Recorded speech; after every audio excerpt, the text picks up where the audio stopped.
Bon, je pense que vous savez que les iPhones sont largement reconnus pour leur longévité. J'ai avec moi un iPhone XR, ça fait 7 ans qu'il existe, et ce qui est impressionnant, c'est que il est toujours sous OS, et ça c'est la force d'Apple. Le premier facteur, c'est très simple à comprendre, c'est qu'ils contrôlent tout. Il n'y a que deux marques qui arrivent à faire ça, il n'y a que Google et Apple. Alors, l'énorme avantage qu'ils ont, c'est qu'ils n'ont pas besoin de travailler avec d'autres big tech. Par exemple, Samsung, eux, ils doivent collaborer avec Google et Microsoft en même temps, et vous imaginez trois big tech parler entre elles, ça va être assez compliqué.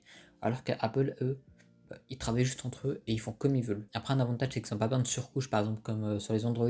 Par exemple, Samsung, eux, doivent utiliser One UI, alors que eux, ils n'ont pas besoin. Et du côté hardware, c'est très simple. C'est que quand les autres constructeurs doivent s'adapter à par exemple, un processeur par exemple, chez Qualcomm, Apple font le processeur. Donc, ils peuvent mettre un maximum de puissance dans un produit tout en le gardant le plus longtemps possible.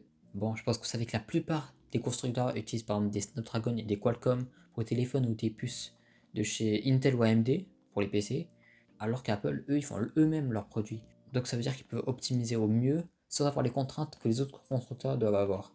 Un autre facteur, c'est sur la longévité avec la mise à jour. Actuellement, la plupart des iPhones ont une mise à jour de 7 ans. Sur Android, je crois que c'est sur 4 ans de mise à jour. Du coup, ça c'est énorme pour un téléphone, même si vous n'avez pas l'utilisé 7 ans. Vous dire que même votre ancien téléphone peut être avec les nouvelles mises à jour. Bon, il y a eu un moment où les gens ont commencé à parler d'obsolescence programmée, mais soi-disant Apple aurait bridé volontairement pour nous faire acheter un nouvel iPhone, mais pour moi c'est totalement le contraire. Je mets aussi la vidéo de Léo qui parle du sujet, qui parle largement mieux que moi, et n'hésitez pas à aller voir, comme ça vous allez mieux comprendre. Alors la longévité des iPhones n'est pas que des caractéristiques techniques. Il y a environ 1,5 milliard d'iPhones vendus dans le monde.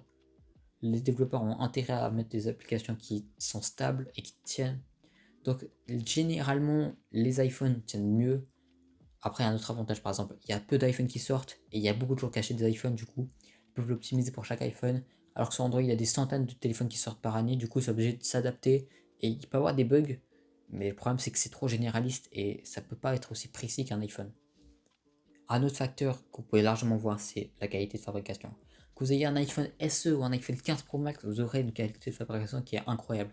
Quand on compare par exemple avec par exemple, moi j'ai le S21 FE, même à la sortie, je crois qu'il coûtait 700 euros, un truc comme ça. Mais quand on voit qu'il est entouré de plastique, ça donne pas très envie, alors que je crois que l'iPhone XR aussi était à 700 euros, mais là, c'est du verre. Je crois qu'il y a aussi de l'acier. En gros, vous pouvez voir que en fait, la qualité de construction à l'intérieur, même, c'est tellement bien fait. En gros, la longévité des iPhones, ça passe par les puces qu'ils font, comme la politique sur les mises à jour. Actuellement, il y a une multitude de choses qui font en sorte que les iPhones. Ah, c'est normal. Actuellement, il y a une multitude de choses qui font que les iPhones fonctionnent extrêmement bien, que ce soit grâce à Apple ou grâce à nous, en réalité, parce que franchement, si on serait pas là, bah, ça, ils n'ont pas développé autant d'applications et aussi bien. Cette durabilité est associée à une réputation qu'Apple a fait et a eu, et elle l'a toujours d'ailleurs. Actuellement, même les iPhone 15 pourraient le garder 7 ans, pourraient largement les tenir jusqu'à l'Apple Provision, qui sortira peut-être bientôt. Moi je vous laisse là-dessus, prenez soin de vous, j'espère que la vidéo vous aura plu, on se retrouve la semaine prochaine pour une nouvelle vidéo, prenez soin de vous, c'était Belite, abonnez-vous. Vas-y, transition, on prend le micro. Ah.